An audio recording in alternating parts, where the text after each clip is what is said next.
ہر انسان کی روح کے گرد ایک حالہ ہوتا ہے جسے اورا بھی کہتے ہیں، جس سے شعائیں نکل کر دوسری روح کے حالے سے یا اورا سے جا کر ٹکراتی ہیں۔ یہ شعائیں ہر وقت نکلتی رہتی ہیں، ٹکراتی ہیں۔ جس کی جیسی روح ہوگی ویسی ہی اس کی شعائیں ہوں گی۔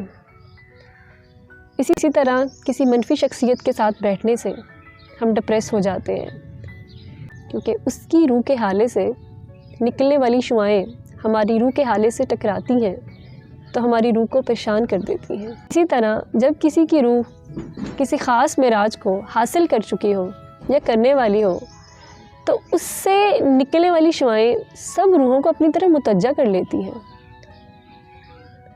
مثبت روحیں اس شخص سے پیار کرنے لگ جاتی ہیں، متاثر ہو جاتی ہیں، اور منفی روحیں احساس کمتری کا شکار ہو جاتی ہیں، حسد کا شکار ہوتی ہیں اور اس شخص سے دشمنی باندھ لیتی ہیں۔ ہم انسان اپنے جسم کی حرکات و سکنات دیکھنے کے مظہر ہوتے ہیں۔ اگر ہم اپنی روح کو دیکھ سکتے تو معلوم ہوتا کہ اس کی رفتار تو شاید روشنی کی رفتار سے بھی تیز ہو۔ یہ کروڑوں میل دور بیٹھے شخص کی روح سے سیکنڈوں میں ملاتی ہے۔